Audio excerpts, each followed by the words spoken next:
All right, everybody, welcome back to another episode of the MRC Town Hall. I'll be your host today, as normal, Ray Whitaker. And as always, we're going to have the wonderful Jim Whaley, the CEO of the organization, here to chat with you guys. A couple administrative notes, as always, Jim, if you'll indulge me. First thing, next meeting or the next town hall will be on August 20th for those that are interested and like these. So 1 p.m. Eastern Standard Time, 12 p.m. CST. For any reason, if you think we should do it at a different time, tell us, right? We're always interested to get your comments and your thoughts on these things. If you have a question, whatever platform you happen to be watching us on, post it into that platform. Our staff right now are all over the place, so they're more than happy to grab those questions and, again, post them up for Jim and I. I like to do a 30-minute town hall, if you will, and usually try to take 10 minutes at the end to answer those questions. And I know you've got a lot of them. We want you to ask the questions. It helps us. And it also helps us get your voice, especially for Jim and Mike, the guys that are out doing advocacy for you the most. So without further ado, Jim, I know that you're just getting back from a small vacation. I think you took about a week or so. Right. Can you talk about it? Did you get recharged? Do you feel a little bit better now? I did. Went up to the Upper Peninsula of Michigan to visit with one of my daughters, one that's in the Coast Guard, and we did some great fishing in Lake Superior and caught some big fish. She caught the biggest one, but that's okay. But enjoyed the weather and the people, and just it's important, I think, for all of us, right, to just take a break away from things, turn off all those mobile devices, and just focus on our families and our friends, and do a little reading, and not scrolling reading. By actually reading books and things like that. And I enjoyed it. So, that's what summertime's all about, right? Take a little time away. Yeah, absolutely. Well, anytime you can take a little bit of time off for yourself and, of course, your family is definitely important. Well, over the last 30 days, though, we've had Independence Day. So for those that know, July 4th, we talk a lot about inside of the organization, before folks come in, about the importance of the freedoms that, those that are currently serving and those that have served, what they've done to make sure that we have the freedoms. And I would love to get your opinion and your thoughts on just how important it is for us to continue to focus on veterans and their families, not only from Mission Roll Call's perspective, but also from other nonprofits, to make sure that they're taken care of not only now, but for generations to come. Yeah, I mean, you can't take your freedoms that we all enjoy for granted. And our forefathers and foremothers, right, did that for us by serving this country in hostile places and serving their country. And so it's a day to remember all that and celebrate our independence, so that our country could be free. And it's an amazing experiment of great minds coming together at the right time and right place that put together our Constitution and Bill of Rights and all of that that encompasses just being able to move from state to state, start businesses, have freedom, the ability to vote, all those things that if you don't travel and you don't see the world and you haven't served in different places in the world, you may feel like the rest of the world's like that, and it isn't.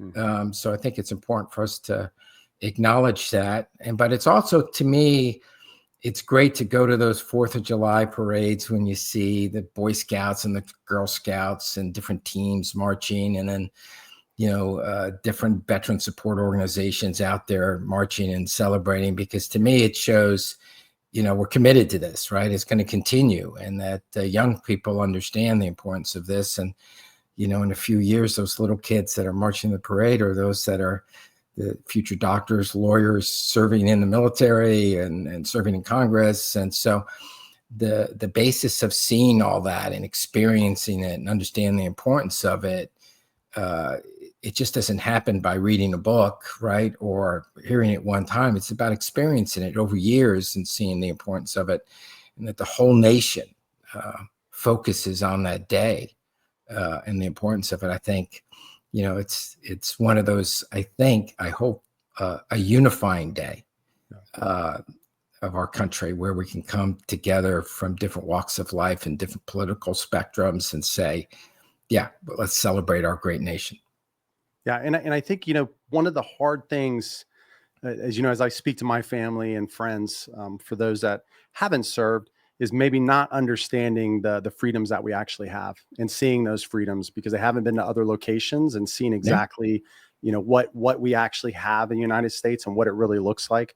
No matter what it looks like politically or anything, it's that we have a way of life that's very interesting, right? And And that's very meaningful. And I think 4th of July is a good testament of that. Joseph, good to see you. I see you. You said hey to Jim and I. Appreciate you being here as always. So with that being said, talking about freedoms, talking about being a voice, one thing we want to show is right now on missionrollcall.org, we've got the Innovating Care Survey. It's up and it's live.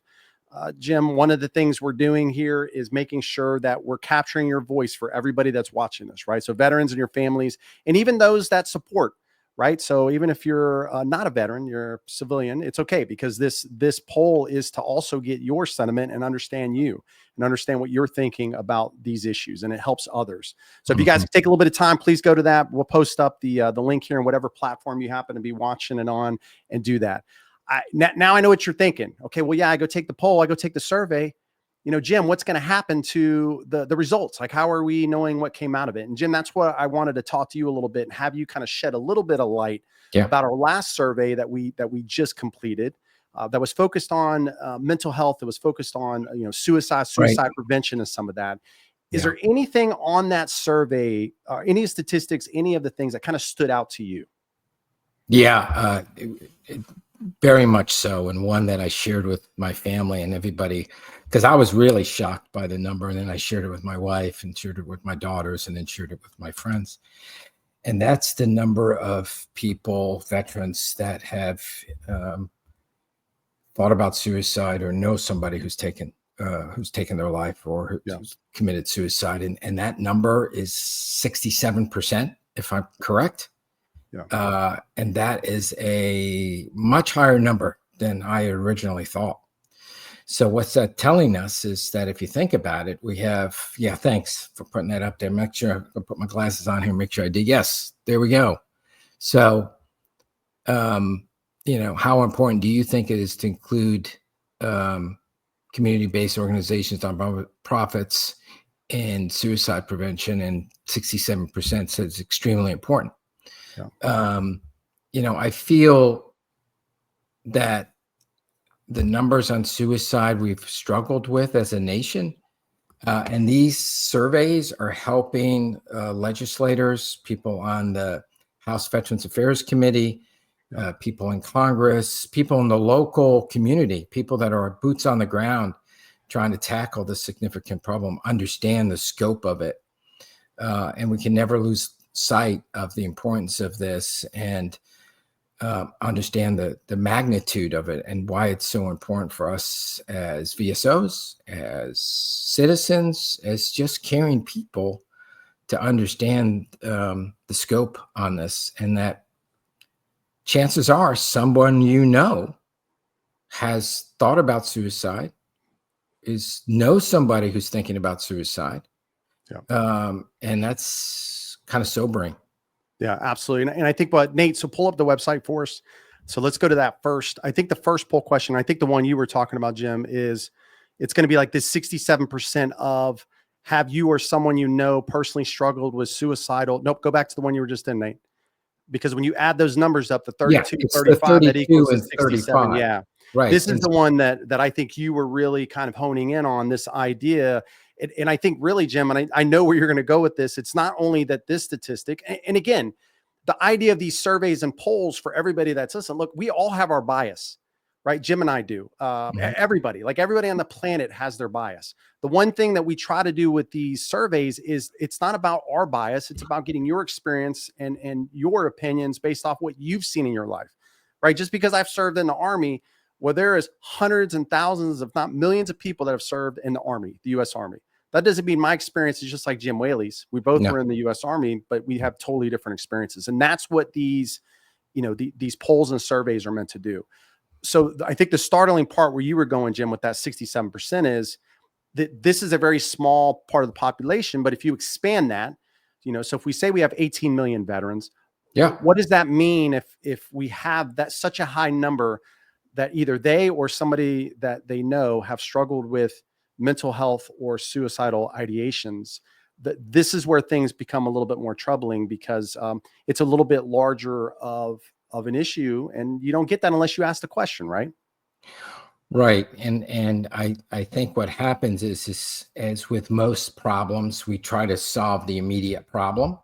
right? I mean, we do it at our maintaining our home, maintaining our car, right? I mean, it's an issue, so we go fix that issue, and we don't look holistically on the bigger problem. And clearly, when you think about nearly 70%, right? Keep the math simple. If it's nearly 70% of 18 million people, now you're talking tens of millions of people that are in that category. Yeah.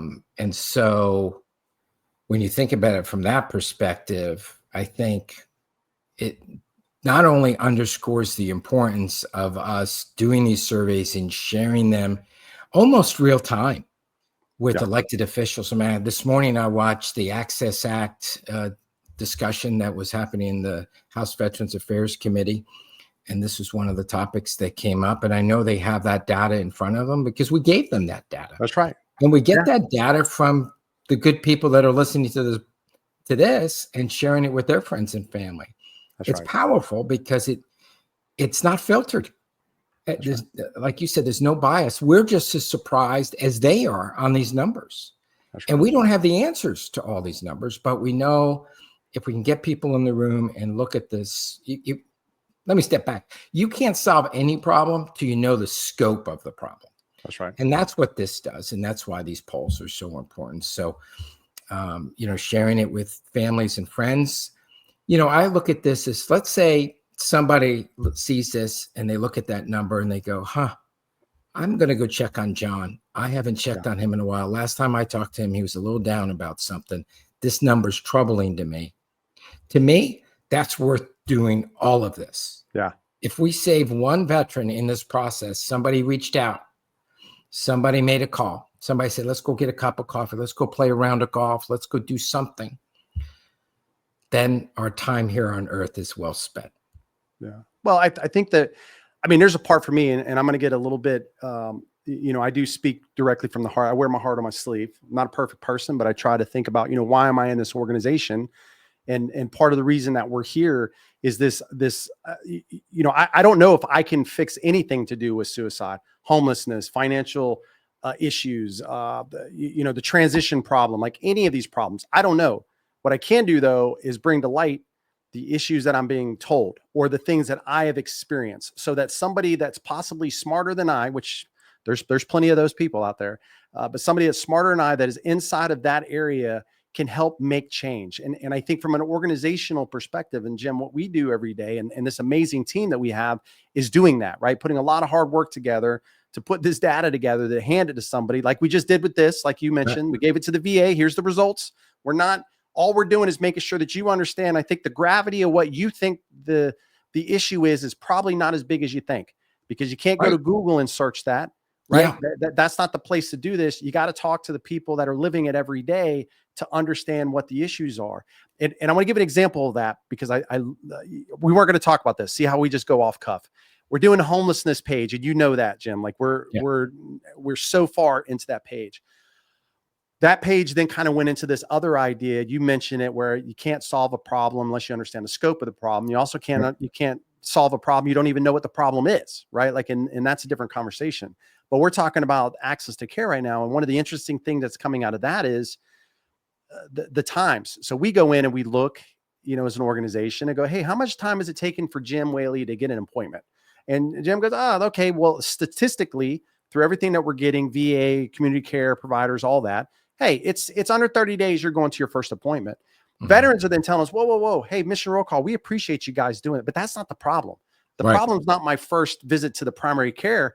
The problem is the specialty care afterwards. Exactly. Right. And I don't know if you want to throw a couple numbers out there, but like some of those numbers that we're seeing are in the hundreds plus days for specialty care for somebody just to be seen around a specific, could be your stomach, it could be, your heart, could be mental health, it could be all of these things. And that's such an interesting thing. Go ahead. Yeah. And it all relates to each other. So think about it. If it's taking 100 plus days for you to get mental health, a mental health appointment, or seeing somebody over something that's bothering you, well, then we shouldn't be surprised on the numbers that are thinking about suicide or know somebody who's committed suicide. Yeah. I mean, the fact is you have to get to people quickly when these issues arise and break the chain of events so that something intercedes before we get down a slippery slope and into a dark place. So those numbers are alarming, and they're not cherry-picked numbers, right? I mean, and that's the challenge with when you look at statistics, is sometimes the numbers are cherry-picked. And I'm not saying the VA cherry-picked numbers or anybody has, but the fact is we know statistics sometimes can be manipulated. Ours aren't. I mean, they're looking at the raw numbers. And we know that if you're in a rural area, then you even have a higher propensity of waiting longer to get that care. And now you're even more isolated probably than other folks. So it's all those things relate to each other. And so that's why I think when you talk about the whole spectrum of healthcare and veterans, in particular, the access to healthcare, it's important to have these numbers so that decision makers can put the assets in the right place. Tremendous amount of money being paid in the VA, but if it's going in the wrong place and just making marginal differences rather than huge differences in the wait times, then there's a problem, and they can use these numbers. I would also say that we provide this information free, right? We just put this on our website. There's a lot of organizations that does research, and then you have to buy subscriptions, and you have to be able to get that information. We haven't done that with this information because we feel it's so important as an organization. So other VSOs can use this in their advocacy and say, well, listen, did you see this report? And I think it is incumbent on all of us as veterans to work together to make sure our voices are heard. That's what we're trying to do. But there's a number of other VSOs out there that probably can benefit from the research that we've done to augment some of the things that they're trying to do to make sure that elected officials hear this. And that doesn't mean all VSOs agree on the priorities of things. And every VSO is a little bit different. But this is big. These have huge outcomes. Because you're talking life and death numbers here. And so that's why I feel really good about what the team has put together here. And it's resonated with veterans. I mean, they're taking these polls and record numbers. They're sharing the information. And I think part of that is we're hitting a chord with them and saying, oh, finally, somebody's asked me a question I needed asked. And then second, they're seeing outcomes from that. We're kind of closing the loop and coming back, and we can improve on that, right? I mean, we're always trying to improve as a team on that, but to circle back to people and say, okay, this is what we heard, this is what we sent, and this is what the legislation and the bill looks like, and this is where that bill is. And that unfortunately takes some time. But I mean, it's interesting. We're doing this call now, and today I was on the call that I was mentioning earlier, and I was hearing some of the comments that we've heard from veterans. So it's working. Yeah, I mean, and we gotta maintain that lean and mean, operational structure, which allows us to navigate in and out, right? And it's something that you and I talk about a lot. The team, a fabulous team. I mean, they're the ones that are really putting the hard work in. So just real quick, Scott, John, Daniel, Nathan, David, thank you guys so much for being here. We're going to get to some of these questions, so don't think we're ignoring them. I see them, and we're going to get to them. I know the team's already starting to highlight them, so thank you for those. A lot of important things, a lot of important discussions to discuss. Okay, a couple other things I want to talk about, Jim. Nate, if you can pull up pull that up again. Okay, so we talked about, there's a statistic we don't have on here, Jim, right? The statistic, I don't want to put a number because I don't like putting numbers, but you and I have always had this kind of mindset, and it's not just us. I'm hearing this from other veterans, where the idea of having a tribe of some sort is powerful for veterans, and it's powerful for the families. Right. So what I mean by that is, not a spouse, anybody that's done the PTA and some of the others, maybe that's it. Maybe there's something else, but like anything, you need people around you, right? You need somebody that has a commonality. For us veterans, when you leave service, imagine I'm in a team, a squad, a platoon, a brigade, wherever you are. When you leave, the mission goes. And you're kind of floating around in the ocean on, paddleboard, just trying to figure out what's next, right? You don't see land anywhere, and you have nobody helping you. So for a second, if somebody could just paddle up beside me and go, hey, Ray, look, man, I appreciate you out here floating. They're sharks, by the way. I would probably go east, because east is what I did and I got this. But if you go west, you're going to see this. And if you go Yeah. north. Yeah. So my whole point of this is, one of the things we learned from this statistically was that veterans actually want to be in a tribe. And it was actually a pretty large number. It's not this poll, but it's another one. But then it kind of takes us to this one where folks, 67% of those that reply to this believe that including community-based organizations, peer groups, tribe, however you want to call it, whatever that thing is, will actually help in suicide prevention efforts. And I wanted to get your thoughts on that, Jim. Yeah, this actually was not a surprise to me, because we've been living it for a long time. We know that this is vitally important.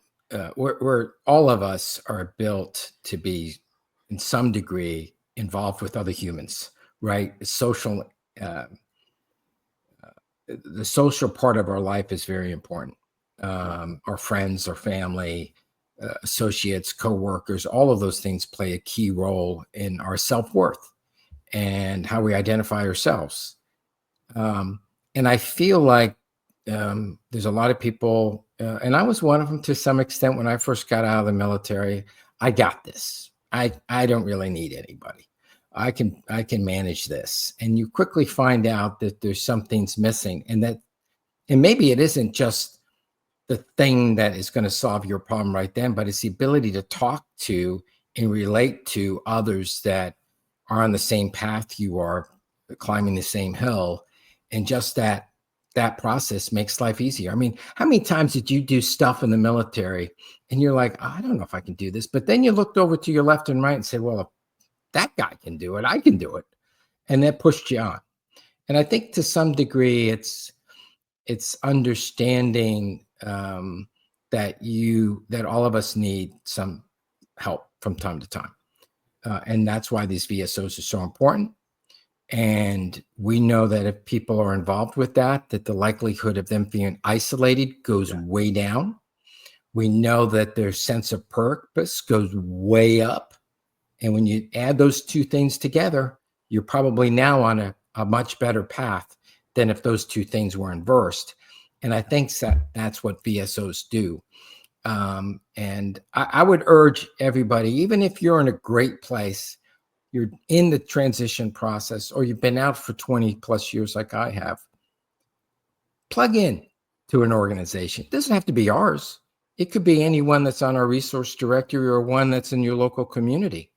Or if you don't have one, do what you did when you were in the military. Take charge. Start one.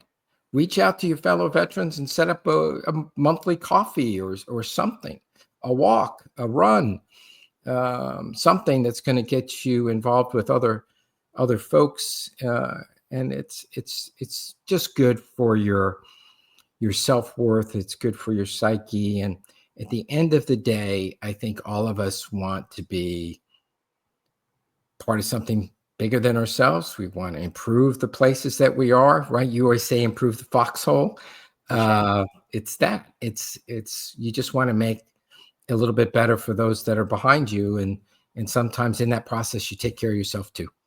Yeah. Well, I've always said that, if a veteran nonprofit's offering food, Jim, I'm there. You know, You're like there. I'm Oh, yeah, all like, it's, hey, and that's man, the way we get you to meetings is virtual food. I know most of the time I'm sleeping, but as soon as if I smell donuts and pizza, man, I'm like, I'm there. But what a great way to kind of, I feel like you lob that one up for me, where we talk about like, hey, how do I find an organization? Well, one of the things for those that are listening, one of the things we're trying to build is this idea that no nonprofit makes the impact that they could make without everybody else on their team. And that means all the other nonprofits, right? So football doesn't exist without all the football teams. You can't just have one football team and then football exists, right? They're just playing against each other. And sometimes in a veteran service organization space, that's what it feels like. And one of the things I loved about what we did coming into this is like, hey, we're going to do this different. We're not only going to put veterans right on our shoulders and walk around and try to get them what they need based off of their voice. We're also going to look around at all the other veteran service organizations. We're going to check them out, make sure that they're doing what they should be, right? I mean, we need to be careful about what we're doing, but we're not holding them back for particular reasons. It's just making sure that they're following the things that they should. But then we bring forth, and Nate and team will pull it up, which is basically the veteran resource directory. Yeah, I Right. love One that. of the things I always talk about, this hub, like, hey man, I wish I'd have had a hub when I was leaving service, when I was going to whatever state I was going to. And that's what we're trying to build here. We're trying to build a system that people can come into, veterans and their families, and they can find the resources. Yeah.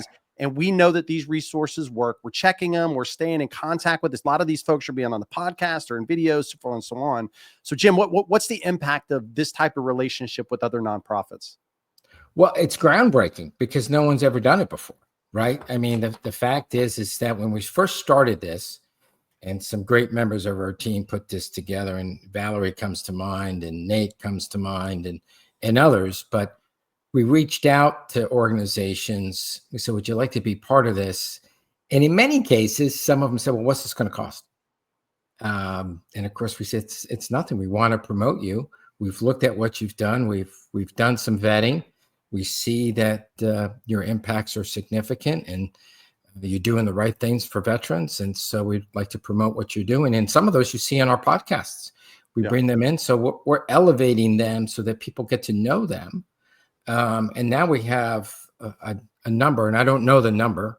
We're just over 50. I think we're at 58 right now across 50 states. So that's amazing. And think about what an impact that has, not only for that organization, right? So that they can get some visibility and get veterans to click and join and be involved that they never would have reached before.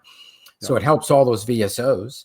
And then the second portion, it helps those that are getting out of the service or kind of struggling. Maybe they've moved from the East Coast to the West Coast and they're starting a new job and they want to plug into an organization. They can go there, click on one of those organizations that is near them or strikes them as something they'd be interested in. Because here's the other thing. Sometimes your interests change through life. In different chapters of your life, it's one thing, and then another time it's another. And so, there's a lot of different organizations you can plug into there and get to know and be involved with. And so it's very helpful. And if you think about when I got out of the service hundreds of years ago, there was nothing like this, right? I mean, you had to figure it out on your own. It's stone and chisel, right? You guys didn't even have the internet yet. Pigeon. Yeah, it was like you just waited for something to land and give you, right? It was walkie-talkie. So cans and string. This is different. This is much better that you can get on there. And it was interesting. I don't know if anybody noticed. Nate goes through that, and then he goes straight to the whiskey one, whatever the organization is, a whiskey one. Now, if you were doing that, it would be like the hot just dog food. or donuts just food. Or some kind of food. None of it was physical fitness, but there are organizations like Team Red, White, and Blue that does that kind of stuff, which I would urge my team to get involved with because they need it. Yeah, absolutely. Yeah, and you brought a lot of good points up, Jim, from your perspective. I did see I saw two questions. Normally I wait until the end, but we're gonna talk about them real quick. So first off, everybody that's here, your voice doesn't just extend in the comments, right? Like it's very easy to post a comment here, and we're going to take these, we screenshot them, and we try to do it. We want connection with you, right? So the first thing I would say is, Rochelle, you mentioned we need a women's veteran group in Texas. We have women veteran groups that are looking for folks like you that they want to expand what they're doing across the U.S. All it takes is somebody like you to step up and go, hey, I want to help other people. Like it's literally that easy. And it's not a lot of time. I mean, think about it. Look, I'm all about going and marching up in the woods or the mountains of North Carolina and other locations with veterans because it's a good time, right? So it's not hard work. It's good work. So Rochelle, if you need anything, you can go to our contact us page. Nate, if you can show that real quick, we'll see how good he can. This is a test, Nate. If you can get to the contact us form on the website so that everybody here knows to see it. While Nate is doing that, our own Valerie is invited by the VA to participate in women veterans initiatives. One of a handful of folks that have been asked to give their insight and opinion and expertise on what is going to resonate with women veterans, because those numbers of women veterans getting involved with organizations could improve. And we're trying to understand where some of those issues are and address them and get them energized. That's right. To be involved and reach the people we're not reaching. So, there we go. And this goes to an inbox. So everybody knows every contact us comes to the team, and we answer them, right? Not all, because some are spam and other stuff, right? I'm not answering ones that aren't there. But if you send me a note and are asking a question, we're going to get you to the right people. I mean, it's why I'm here. I'm in the organization very simply to do that. And so is our team. Like, we love that. Jim, one of the other things I want to talk about, I'm going to kind of talk through this, but Marty asked, how do you all decide what issues to talk about? I'm going to give an easy answer, and then I'm going to push it over to you. Oh, I'm going to sure. say, Take the easy one. Yeah, go ahead. we don't decide what issues we focus on, Marty. And I'm going to pass it over to Jim to explain how we prioritize, how we focus on the priorities for veterans and their families. So Jim, you want to explain how we do that? Yeah, it's part of the DNA of this organization, that is amplifying the voice of veterans. It's not amplifying the voice of what Mission Roll Call thinks. It's not amplifying what one individual thinks. It's amplifying veterans' voices. And so that becomes the priority. And we do that through the polling, and we do that with interactions with veterans, on-site interactions. We talk to veterans. We reach out to them through correspondence, through conferences, through our own programs that we provide, where we go in and we talk to veterans, and we listen to what they have to say, and then we bring all that information together and say, okay, well, here's the priorities. And it's remarkable that veterans are energized by that, because I think they feel like, and they should feel, that they have ownership to these issues that we're bringing to lawmakers. And here's the other group of people we bring this to, and that's the media. That's right. That's right. And they see the value of us when we're talking to the media to say, well, this is what veterans are saying. This is what veterans are saying in Arizona. This is what the veterans are saying in Pennsylvania. And we can break it down and show them this is what female veterans are saying. This is what rural veterans are saying. We can share that information in almost real time. And that is powerful to the media. It's powerful to elected officials. And I think it energizes all of our veterans. You know, if we step back and you think about 18 million veterans and their dependents and their caregivers and family members, you're talking a sizable voters block. You're talking about a sizable group of Americans that their voice should be heard more than it is right now. And I think that's what we're bringing to the table with our in-depth discussions on our podcast, which I would urge everybody to listen to some of those podcasts that we have. And we have some great ones that are coming out this Friday with Walt Pyatt, CEO of Wounded Warrior. I thought that Miss Lang was awesome. I listened to her with Britt. That was a great podcast. And you learn about different organizations and what they're thinking and what they're seeing. And then it gives you just a quick snapshot on the breadth of all these issues. And there's so many great organizations doing wonderful work out there. And this is an opportunity to kind of listen to a CEO of a major organization and get their perspective and see what they're hearing on the ground and where their initiatives are. And I'll tell you what, every one of those ladies and gentlemen that have done that podcast with us afterwards are enormously thankful. They've learned something in the podcast. They've now made contact with veterans they haven't been able to contact. And I think that's important. And we follow the mantra that there's not a finite amount of success in the world, that our success and their success are not in competition to each other, just like there's not a finite amount of love in the world, right? Your happiness is not at my expense. And so I think with that kind of philosophy and reaching out to other organizations, I think it shows the power of the veteran community. Yeah, absolutely. And I would also, if we go back to the podcast page, Nate, real quick, one of the things I bring up is you're going to see the nonprofits in those, but like one story that we've just had recently is Matthew Landis. This is a veteran that reached out to us, wanted to talk to the organization, tell his story, right? And to impact another veteran so that they possibly don't go down the same route that he did, or just talk it through so that they do understand. So I would say, for just generalized thing, is even if I watched his episode and was like, man, I've talked to other veterans that I've seen kind of going this path that Matthew went.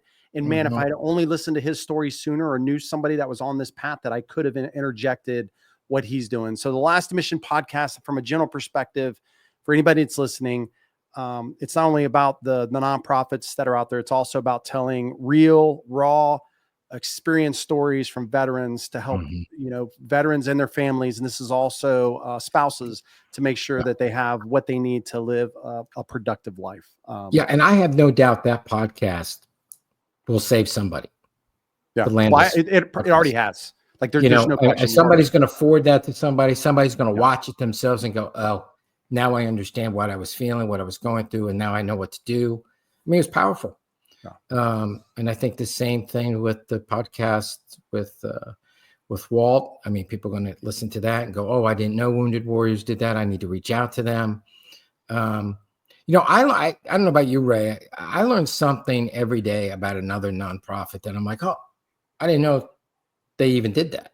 Right. Yeah. And then I try to point somebody in that direction that maybe could benefit from that. And I think that's the power of our resource directory. That's the power of us communicating in a way that hits every major platform, and the powerful content we're developing, and then sharing this with everybody so that they can make a difference. And at the end of the day, all these numbers on homelessness, and I hope we get a chance to talk about homelessness a little bit,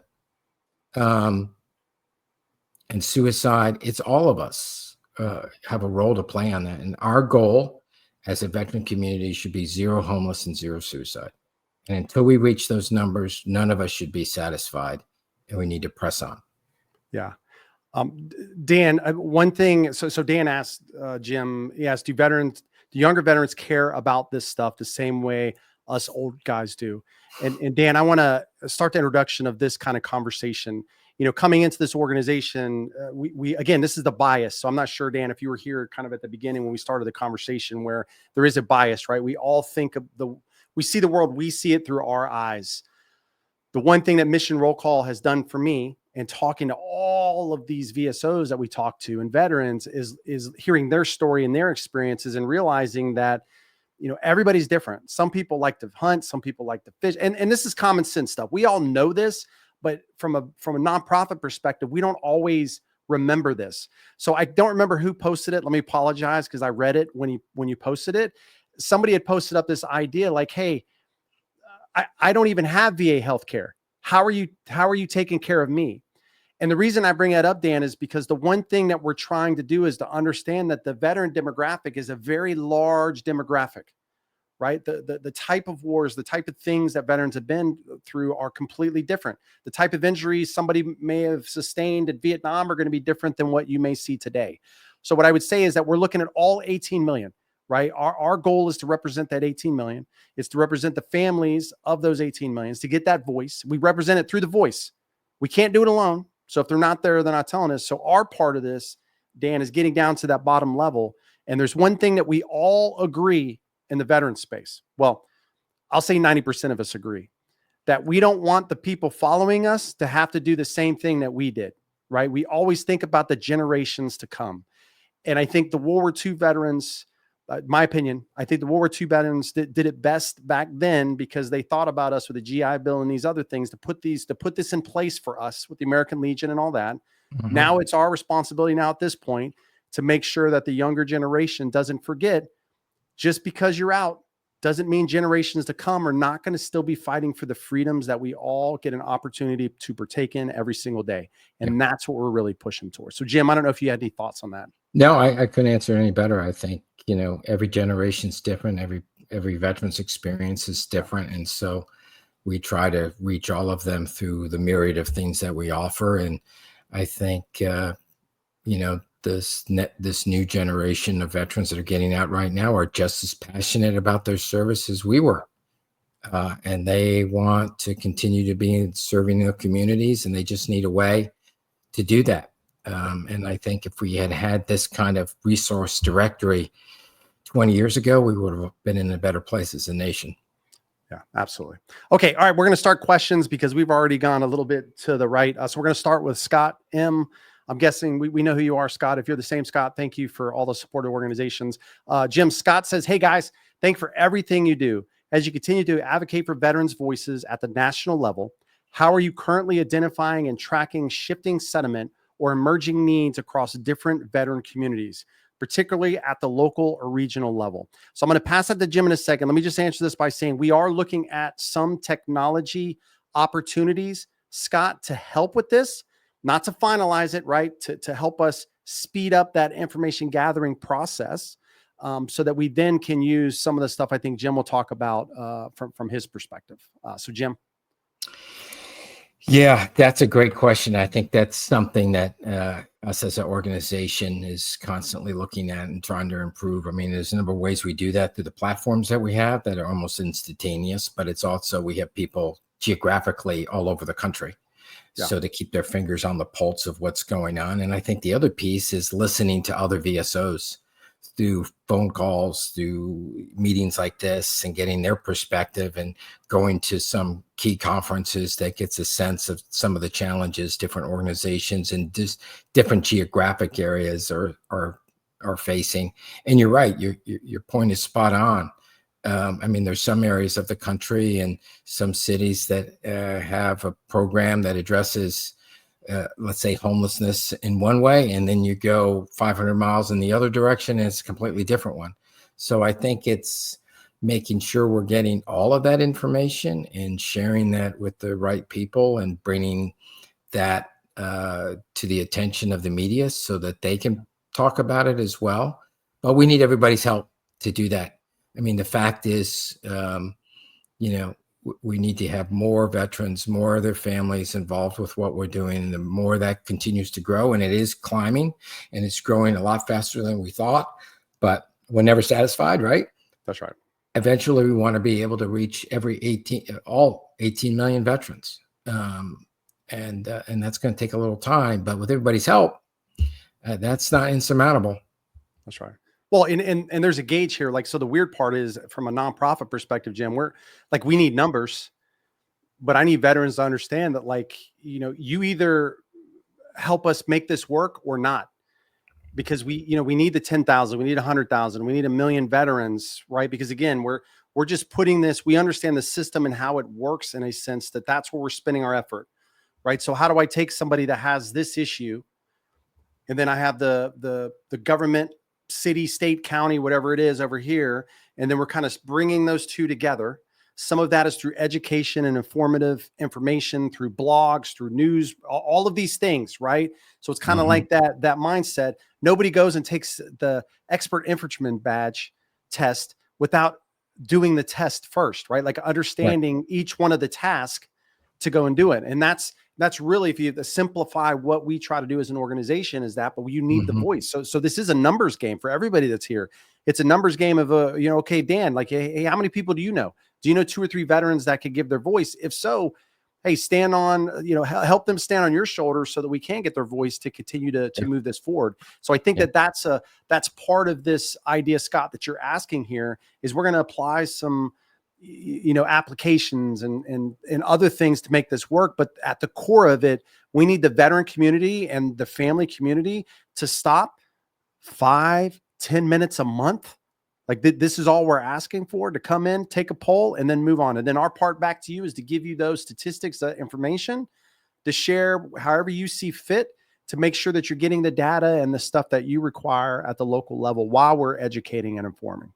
Yeah, I'll do a quick story. The local YMCA I go to, obviously not frequent enough, but the one I do go to, I was talking to a older gentleman there, and about Mission Roll Call. I had a shirt on, and he asked about it, and he seemed really interested. And I told him about our app, and he said, "Yeah, I really don't know how to do that." So I said, "Well, let me do it for you." So I got out his phone, downloaded it for him, showed him how he could take a poll. And he was incredibly thankful for that. Now, I was doing it because I wanted another number, right? I wanted somebody else from his generation to vote and give us his perspective. Yeah. But I think all of us can do something simple like that, just forwarding the site to somebody, sharing it with somebody. Hey, this is important. And to your point, it only takes a few minutes. That's right. To do it. And those numbers are powerful. When we go into a senator's or a congressional office, or to the chair of the House Veterans Affairs Committee and talk to them about something that's important to our veterans, they're listening because they know we're reaching veterans at every demographic. Yeah. And that's important to them. And they don't have that ability. And it's not a membership model where, you kind of have to follow these things. We want diverse opinions, and we want to share that with key leaders and the American public to understand where the problems are. You can't fix problems if you don't know where they are.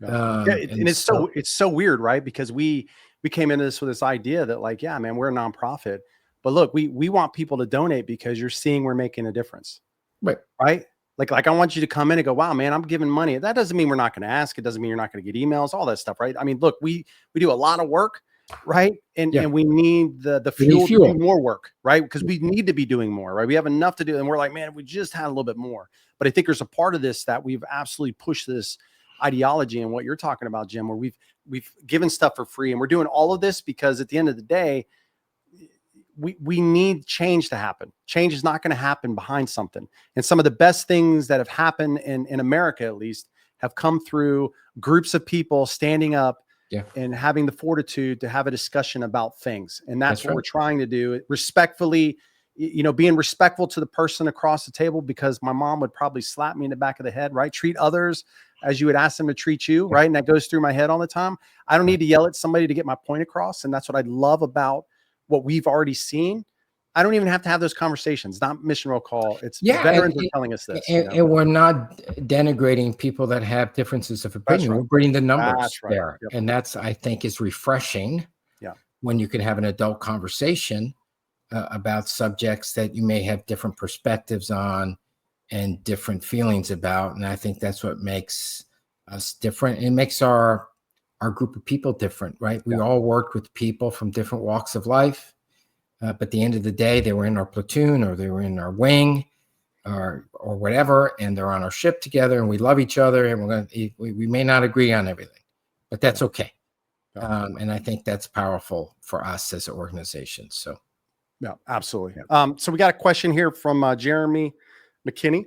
Can we volunteer with Mission Roll Call? Is that a thing? So to answer your question, Jeremy, we are, I would say, 30 to 60 days from having a volunteer system. But the interesting part, it's not going to be like any other kind that anybody has ever seen.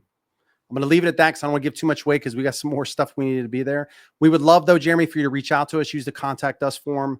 Valerie kind of heads the volunteer program and what we think. Part of what we're doing, again, is putting local nonprofits that may not have the funds, resources, and things like that onto our shoulder to create more of a impactful volunteer program. So here's the contact us page. Send in there, Jeremy. Let us know that you'd like to get involved, or anybody that's listening. We definitely want you. That way we can at least add you to our list of, hey, I want to be part of the volunteer program. I want to help with these various things. And then we'll kind of go from there. Okay. The last one for you, Jim. John put a note here. I don't think so much of a question. I think it's more of a statement. I'll just get your thoughts on what he says here. But so many contributing tools can be brought into the equation. Studies have shown discriminatory forms of various types can cause middle psychology stress. Providing tools in that area, amongst many of which issues how to convince the services being rendered for veterans and military veterans should various races, colors, etc. He had brought forth calling the suicide hotline as a military veteran idea. As a military veteran, seemingly it's like speaking to a brick wall. The format of what? And I think we just listened to last week, Jim, or was the week before, where we were listening to the actual hotline. There was a whole hearing on the veteran suicide hotline and kind of that process and how everything goes. And there was actually some interesting things that came out of that. Now, did you get a chance to, because you may have been on vacation during that? I did not listen to that, but I did see the notes the team put together on that. Okay. Yeah. One of the things that was interesting out of that, John, just for and this is one aspect. The one thing I love about the current group is that everybody's looking, right? Everybody's trying to find the problems to create solutions of some sort. And they're at least willing enough to take feedback on things. I mean, Jim, I don't know if you're seeing any different, but from my perspective, looking kind of outside in on what, Jim and Mike and the rest of the team that really rocks this portion, does, they seem to be taking it. The suicide hotline, the interesting part for me on that was there was a conversation there about that they had somebody come into the organization at the leadership level, and they were more focused on numbers, how long it was taking you to get through versus actually focusing on the person. Now conflict begins, right? It's like the ethos. Like, if I come into an organization and I think that I'm going to be doing this thing, right? I'm going to come in to be an infantry guy and I'm just going to run people over. But then I come in and all of a sudden I'm an HR guy, right? It's the same reason that, what's the statistics? I was going to say these statistics. I did not set this up, by the way, but it's the same statistics when you think about military service members transitioning, and it's like 48% the first year leave their position, and then it's like 80% the second year. Well, it's because you think you're coming in to do this, but you get there and you're doing that. Well, that problem was with what the leadership wanted versus the person that's answering the phone, right? And that resistance starts to ploy and starts to play. So that's an interesting thought, John, from you on like just about that. And we're trying to learn more about that as well as we're looking for access to care on how to get that. And but I don't know, obviously, Jim, the thing I would say, obviously it does strike a chord because there's a hearing about it. Right. So, I mean, Congress stopped what they were doing and said, let's dive into this. Let's find out what the issues are. And you're right, Ray. If somebody comes into an organization and the measurables are now in this area, but the focus is in that area, there's a disconnect. So there's got to be a kind of a reconciliation of, okay, well, what are the number of things that we're going to really focus on? I think everybody's heart's in the right place. Everybody's desperate on ending this terrible number that is suicides. So I always give everybody a little bit of grace that they're trying their best to figure it out. And this might be the lever they've latched on, maybe, right? But it takes, if it was a simple problem, somebody would have solved it. Yeah, it's a complex problem. And billions has been spent on it and the numbers haven't gone down. And, kudos to the VA secretary for acknowledging that. I mean, he's come in and said, this is not working. We got to relook it. And so maybe it's part and parcel to that, but I appreciate him bringing up that topic. And I think it's good for us to discuss it. Yeah, and what better time for veterans to be involved, right? You got somebody that's actually willing to listen. Have your voice heard. Definitely do. And I'm going to correct those facts. The facts are approximately 43% of veterans, their first civilian job, they leave within the first year, 65% within 2 years. And it's basically career advancement. Very high, much higher than the normal. Still high. Still high. I mean, it's over 50%, right? So that means that system. I bring that up because next month, so for everybody, we're going to see you. I think we're going to go ahead and end the town hall for today as we start to close down here. Next month, August for us internal, so July into August, we really start to focus heavy on employment and career transition. We've got some stuff coming from MRC University. We're going to be focused on financial literacy and just like the baseline, right? Because a lot of this is, a lot of what happens with the first civilian job is you just don't know what bills you're going to have. Like literally, I didn't know. I didn't understand insurance and housing and like all those things that I got. And then all of a sudden I leave and I'm like, and that's me, somebody that's retiring.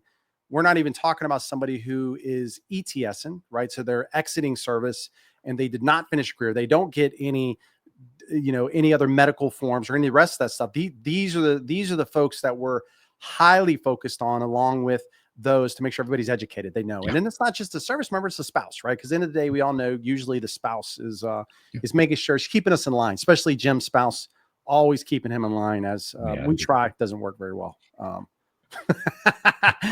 right, Jim, you got any closing comments from your side for today?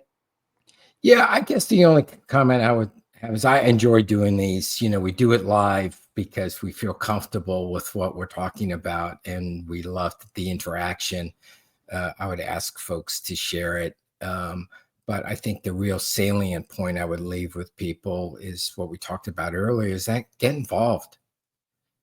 Join a VSO, volunteer to help fellow veterans, mentor someone in your workplace that may be a veteran, or reach out to the old veteran down the street that you see walking by every once in a while. We all have a role to play in the life and the outcomes of our brethren. And I would just ask you to just spend a little time. And I'll tell you what, you'll get a heck of a lot out of it, more than you put into it. That's right. I really value helping other people. That's the currency that I think many of us really value more than anything else. And that volunteerism, that esprit de corps, that being part of something to help other people, that's what drives us, that what makes us feel good about ourselves and makes an impact on those around us. So, take the poll, share it with your friends, get involved. And if it's not with us, then with another organization, and you'll feel good about yourself doing it. Yeah, absolutely. Well, for everybody that's here and all the platforms, look, we can't thank you guys enough. Like this organization exists for you. Okay. We came into this with the idea, are we filling a gap? So before we even started this, and those that came before us did a really good. And our part of this is to continue to move it forward, but we can't do it without your voice. Your voice is what carries the message. Okay. So I leave you with these couple things. One, thank you for your service. Thank you for all you've done for our country. Do not forget about the generations behind us. Okay. That's all we're asking. Serve a little bit longer. Don't just drift off, right? We need to keep those ethos for those that follow us, because they will have the same issues that we had. Yeah. And if we don't help them to inform, educate, and connect with them, they're going to be living the same struggles when they leave. We've got to fix this. And that's on all of us that are veterans here, and our families and those that support veterans. We're all in this together. The other thing is, for the spouses, thank you so much for letting us borrow your other half. I won't say the better half, because for most cases you probably are the better half. I know my spouse is. So thank you for letting us borrow your loved one to make sure we have the freedoms that we all enjoy every single day. And the last thing, remember, next month, August 20th, we'll be back.